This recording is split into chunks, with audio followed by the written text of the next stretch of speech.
കർത്താവിൻ്റെ അതിപരിശുദ്ധമായ നാമത്തിന് നന്ദി നിറഞ്ഞ ഹൃദയത്തോടെ സ്തോത്രം ചെയ്യുകയും സ്തുതിക്കുകയും ചെയ്യുന്നു. കർത്താവിൽ പ്രിയരെ, ദൈവത്താൽ അനുഗ്രഹിക്കപ്പെട്ടവരെ, സർവശക്തനായ ദൈവത്താൽ സ്നേഹിക്കപ്പെട്ടും ദൈവത്തിൻ്റെ വഴിയിൽ നടന്നും ദൈവമായ കർത്താവിൻ്റെ നന്മകൾ അനുഭവിപ്പാൻ ഭൂമിയിൽ വെച്ച് ഭാഗ്യം ലഭിച്ച ഈ വചനം കേൾക്കാൻ താല്പര്യം കാണിക്കുന്ന എനിക്ക് ഏറ്റവും പ്രിയമുള്ള സഹോദരങ്ങളെ, സഹോദരിമാരെ, കർത്തൃഭൃത്യന്മാരെ, നിങ്ങൾക്കെല്ലാവർക്കും യേശുക്രിസ്തുവിൻ്റെ ധന്യമുള്ള നാമത്തിൽ വിനീതമായ സ്നേഹവന്ദനങ്ങൾ അറിയിക്കുന്നു.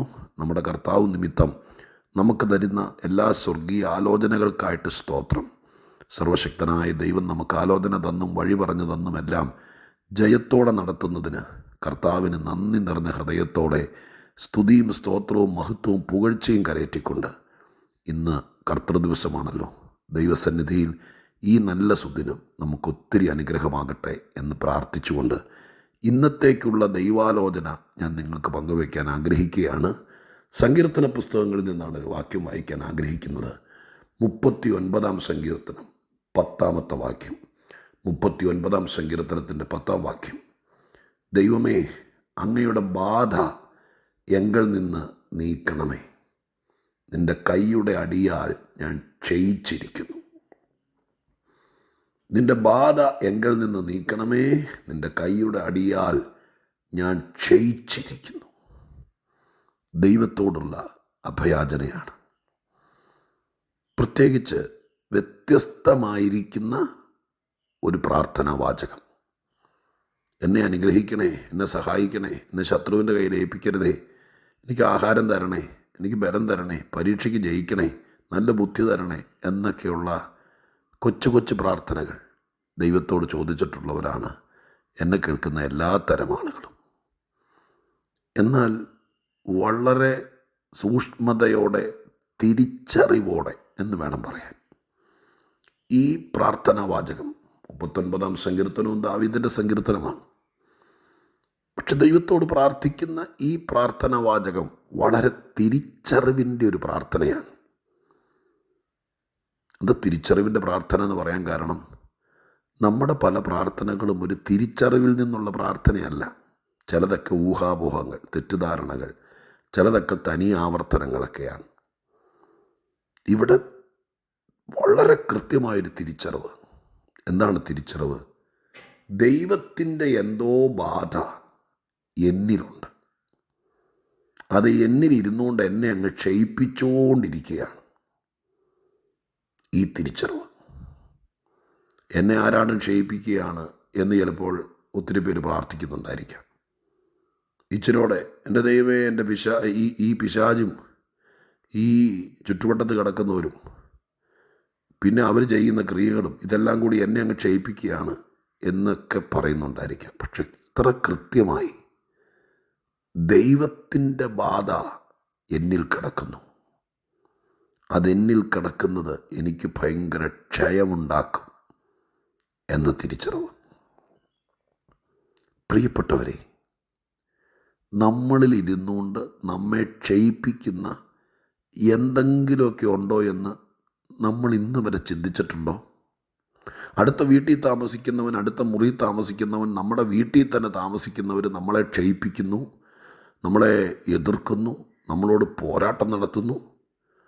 നമ്മുടെ പട്ടണത്തിൽ ചിലരുണ്ട്, ചിലപ്പോൾ അപ്പുറത്തെ വിഗ്രഹമോ എന്തെങ്കിലും ആട്ടെ, ഇതൊക്കെ കൂടി നമ്മളെ അങ്ങ് ഇല്ലാതെയാക്കുന്നു, കൊല്ലാക്കലോ ചെയ്യുന്നു എന്നൊക്കെ പറഞ്ഞ് കൊടി പിടിച്ച് നമ്മൾ പ്രാർത്ഥനാ മുറിയിൽ ഇരിക്കാറുണ്ട്. പക്ഷെ തിരിച്ചറിവ് എന്നിലിരുന്നുകൊണ്ട്, ഇനി ദൈവത്തിൻ്റെ ബാധ എന്നതൊക്കെ കുറേ കൂടി ആഴമാണ്. നമുക്കിത് ചുരുക്കി ലളിതമായിട്ടത് ഇത്രയെങ്കിലും നമുക്ക് ചിന്തിക്കാം. നാട്ടിൽ പല പ്രശ്നങ്ങളുമുണ്ട്. ഈ ലോകം സാത്താൻ്റെ പിടിയിലാണ്.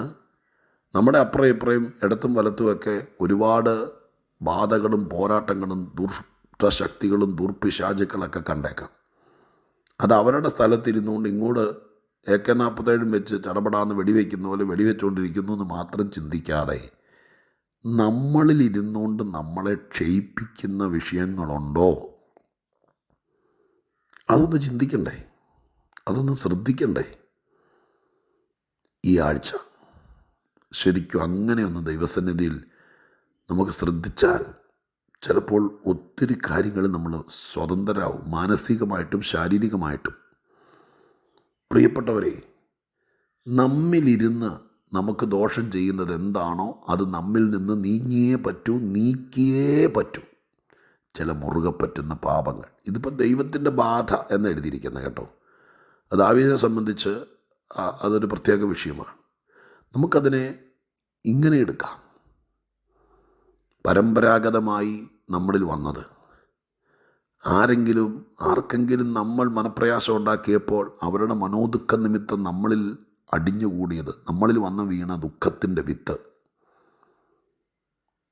അങ്ങനെ നമ്മൾ കടന്നു പോകുന്ന പാതയിൽ ആരുടെയൊക്കെയോ കണ്ണുനീർ തുള്ളികൾ നമ്മളിൽ കറ പോലെ പറ്റിപ്പിടിച്ച് നിൽക്കുന്നത്, അത് നമ്മളിൽ ഇരുന്നുകൊണ്ട് നമുക്ക് ദോഷം ചെയ്യുന്നുണ്ടോ? ഉണ്ടോ? ഏതെങ്കിലുമൊക്കെ ചിന്താഗതികൾ, ജഡത്തിൻ്റെ പ്രവൃത്തികൾ, പൈശാചികമായിരിക്കുന്ന ചില സന്നിവേശങ്ങൾ, പാപങ്ങൾ, ദൈവത്തിന് ഇഷ്ടമില്ലാത്ത വിഷയങ്ങൾ, ദൈവത്തെ കോപിപ്പിച്ച ഏതെങ്കിലും സംഗതികൾ. ഇപ്പം നമ്മൾ നല്ല പിള്ളയായിരിക്കും, ഇപ്പം നമ്മൾ ഒതുങ്ങി വളരെ, പക്ഷേ 5 വർഷം മുമ്പ് 10 വർഷം മുമ്പ് ദൈവത്തിന് നീരസം ഉളവാക്കത്തക്ക രീതിയിൽ നമ്മൾ ചെയ്തു വെച്ച ഏതെങ്കിലും കാര്യങ്ങൾ, വേദപുസ്തക വിരുദ്ധമായി നമ്മൾ പ്രവർത്തിച്ച കാര്യങ്ങൾ, അറിവില്ലായ്മയുടെ കാലം എന്ന് പറയുന്നൊരു കാലമുണ്ട്. അന്ന് നമ്മളെല്ലാം ഏറ്റുപറഞ്ഞു ദൈവത്തോട്. ദൈവം അതെല്ലാം നമ്മളിൽ നിന്ന് നീക്കിക്കളഞ്ഞു. അതിനുശേഷം പിന്നെയും ഒരാത്മീകന് ചേരാത്തത്, ഒരു ദൈവപൈതലിന് ചേരാത്തത്, എവിടെയെങ്കിലുമൊക്കെ നമ്മളിൽ തന്നെ കോറി വരച്ചിട്ടിട്ടുണ്ടെങ്കിൽ അത് നമ്മളിൽ ഇരുന്നുകൊണ്ട് നമ്മളെ ക്ഷയിപ്പിക്കുകയാണ് എന്ന് നാം തിരിച്ചറിയണം. എന്നെ ക്ഷയിപ്പിക്കുന്ന വിഷയങ്ങൾ എന്നിലുണ്ടോ? ഉണ്ടെങ്കിൽ ഈ ആഴ്ച ദൈവത്തോട് പറയണം, എന്നിൽ നിന്നത് നീക്കിത്തരണം കർത്താവേ. നമ്മിൽ നിന്നും നീങ്ങിപ്പോകേണ്ട വിഷയങ്ങൾ. ഞാനിങ്ങനെ പറഞ്ഞ് ഈ സന്ദേശത്തിന് ഒരവസാനം ഒരടിക്കുറിപ്പിലേക്ക് എത്താം. നമ്മളിൽ ഇരുന്നുകൊണ്ട് നമുക്ക് ദോഷം ചെയ്യുന്ന പല കാര്യങ്ങളുമുണ്ട്. അപ്പോൾ തന്നെ നമ്മളിൽ വസിച്ചുകൊണ്ട് നമുക്ക് ഉയർച്ചയും നന്മയും തരുന്ന ദൈവികമായിരിക്കുന്ന കാര്യങ്ങളുണ്ട്. നമ്മുടെ മനസ്സിനകത്ത് 4 നല്ല ദൈവത്തിൻ്റെ വചനം ഇരുന്നാൽ ആ വചനം നമ്മളിൽ ഇരുന്നുകൊണ്ട് നമുക്കൊരു ദോഷവും ചെയ്യുകയല്ല, നന്മയെ ചെയ്യുള്ളൂ. എന്നാൽ ചിലരെക്കുറിച്ചുള്ള തെറ്റിദ്ധാരണ, ചിലർ നമ്മളോട് അങ്ങനെ ചെയ്തല്ലോ എന്നുള്ള വിങ്ങുന്ന വിഷയം, അത് നമ്മളിൽ അങ്ങ് ഇരിക്കുക, അങ്ങ് മറക്കാൻ പറ്റുന്നില്ല. അത് നമ്മുടെ ഉള്ളിലിരുന്നുകൊണ്ട് നമുക്ക് ദോഷമേ ചെയ്യത്തുള്ളൂ. ഇത് തിരിച്ചറിയണമെങ്കിൽ നിങ്ങളുടെ ഒരു പഠന വിഷയമാക്കണമെങ്കിൽ പഴയ നിയമഭാഗത്ത് നിന്ന് ശൗലിനെയും ദാവീദിനെയും ഒന്ന് പഠിച്ചാൽ മതി. ശൗലിനകത്ത് മുഴുവൻ കയ്പായിരിക്കുന്നേ, വൈരാഗ്യമായിരിക്കുന്നേ, വാശിയായിരിക്കുന്നേ, വിട്ടുകൊടുക്കാൻ മനസ്സില്ലാത്ത രീതിയിൽ തീർത്തേ ഞാൻ അടങ്ങത്തുള്ളൂ എന്നുള്ള കലിപ്പായിരിക്കുന്നേ. അതാ മനുഷ്യൻ്റെ അകത്തിരുന്നുകൊണ്ട് ആരാണ്ട് ഒരു പാട്ട് പാടി, സ്ത്രീകളെല്ലാം കൂടെ ശൗൽ 1000 കൊന്നു, ദാവീദ് 10,000 കൊന്നു. അന്ന് അയക്കടെ മനസ്സിൽ കയറിയ ഒരു വല്ലാത്ത ഈഗോയാണ്. അത് അയക്കടെ അകത്തിരിക്കുക. എന്നെ കൊച്ചാക്കി, എല്ലാവരുടെയും മുമ്പിൽ വെച്ച് എന്നെ ചെറുതാക്കി. ഈ ചിന്ത അകത്തിരുന്ന് അയാൾക്ക് ദോഷം ചെയ്ത് അവസാനം ആത്മഹത്യയെ കൊണ്ടെത്തിച്ചു. ദാവീദ് രാജാവിൻ്റെ അകത്ത് ദൈവത്തിൻ്റെ ആത്മാവും അഭിഷേകവും ഇരുന്നു, രക്ഷയിരുന്നു, രക്ഷയുടെ സന്തോഷമിരുന്നു, ദൈവത്തിൻ്റെ അങ്ങനെയല്ല 51-ാം സങ്കീർത്തനത്തിനകത്ത് അദ്ദേഹം അനുതാപ പ്രാർത്ഥന നടത്തുമ്പോൾ, എൻ്റെ ആത്മാവിനെ എന്നിൽ നിന്ന് എടുക്കരുത്, രക്ഷയുടെ സന്തോഷം എനിക്ക് തിരികെ തരണം. അപ്പം അതൊക്കെയാണ് ഉള്ളിലിരുന്നത്. ആ ദൈവീകമായിരിക്കുന്ന കാര്യങ്ങൾ ഉള്ളിലിരുന്ന് ഈ മനുഷ്യനെ വളർത്തി ആരാക്കി മാറ്റി. മക്കൾക്കും കുടുംബത്തിനുമൊക്കെ ഒരനുഗ്രഹമായില്ലേ? നമ്മളിൽ ഇരുന്നുകൊണ്ട് നമ്മളെ മുടിക്കുന്ന വിഷയങ്ങളെ ഇനി ചില്ലിട്ട് ഫ്രെയിം ചെയ്ത് നമ്മുടെ ഹൃദയത്തിൽ തൂക്കിയിടണോ? വേണോ? ഈ 39-ാം സങ്കീർത്തനത്തിൻ്റെ 10-ാം വാക്യം നിങ്ങളൊരു 50 പ്രാവശ്യം വായിച്ച് ഗ്രഹിച്ച് തിരിച്ചറിയുക. ഈ ദാവീദ് എന്ന മനുഷ്യൻ പ്രാർത്ഥിച്ചതുപോലെ, ദൈവമേ, നിൻ്റെ ബാധ എൻ്റെ അകത്തിരുന്നുകൊണ്ട് എന്നെ ക്ഷയിപ്പിക്കുക.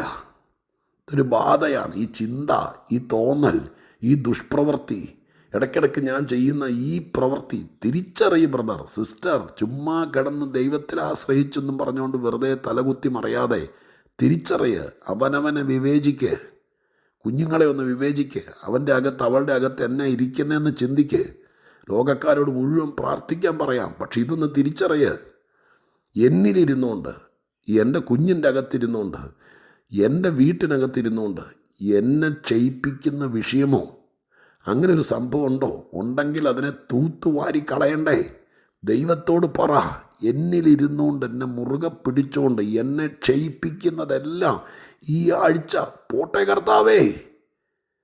ദൈവസന്നിധിയിൽ ഇരുന്ന് കൊടുക്ക്. ഒരു ദിവസമെങ്കിലും ഒന്ന് ഉപവാസം എടുത്ത് ഈ വിഷയത്തിനായി പ്രാർത്ഥിക്കുക. എന്നിലിരുന്നുകൊണ്ട് എന്നെ ഒത്തിരി ബാധിക്കുന്ന വിഷയം ഞാൻ പ്രാർത്ഥിക്കട്ടെ. നല്ല കർത്തൃദിവസം പ്രാർത്ഥിക്കട്ടെ. നിങ്ങളെ സ്നേഹിച്ചുകൊണ്ട് എനിക്ക് കിട്ടുന്ന വെളിപ്പാടുകളായി പറയുന്ന കേട്ടോ, എന്തെങ്കിലുമൊക്കെ കാണും.